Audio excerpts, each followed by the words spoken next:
You know, I really did love that this woman was not particularly skilled for this kind of disaster, but she is really resourceful and she's smart and she's strong and all the things that so many women that we know are.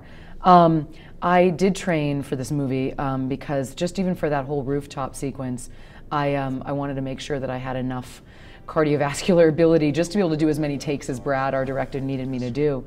So I did. I cross-trained with a trainer in Australia where we were shooting, did a lot of running on the beach, which is much harder than you think. I could tell by the first day when I could not move my legs afterwards. You know, did a bunch of that and then worked extensively with the stunt team. I did every stunt that they would let me do. And in fact, they gave me an honorary stunt woman certificate because they said, no woman they've ever worked with has let themselves be thrown around like I have. Wow. So I'm not sure if that was a smart move or not, but I think you feel it in the movie, which is good. Yeah.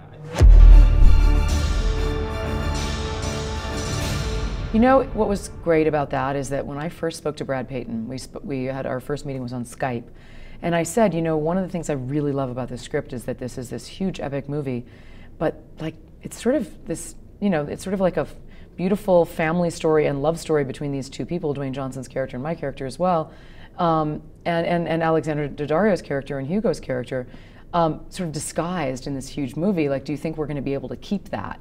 And he said, this movie for me is about the emotion, and this movie is about the people, and this movie is about that intimacy in the midst of this huge epic scale.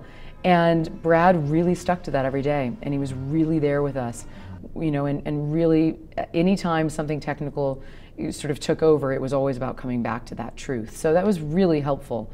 And yeah, and I kind of love that combination about this film.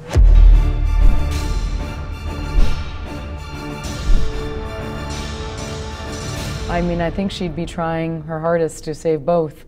I don't know. You know, I think probably, I guess, the truth is parents really always have an unspoken pact that we're supposed to go before our children. So I think, you know, this mother, Emma, would stop at nothing to save her daughter.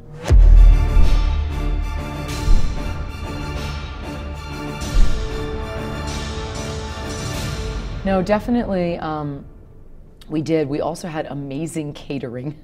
We had these incredible Australian chefs who made us all this wonderful food, and so oftentimes, you know, when they were setting up shots, there was a great little coffee house on the lot as well, and we would just go and sit and have a chai latte and sort of like decompress. But I think the most amazing thing about off camera on this job was that we were on the Gold Coast in Australia, which was just amazing. Okay. So there was a lot of walking on the beach and things like that. I did an event series for Fox that is coming out. I know it's in some places in Asia, with Matt Dillon and Melissa Leo and Terrence Howard, and that was an amazing role that I got to play. And I have an HBO show that I did with Tim Robbins and Jack Black called The Brink that's coming out. In terms of next, I don't know. I have so many things I want to do, and I just know that I want to do something that I love, and I never kind of know what that is until I see it. So we'll see.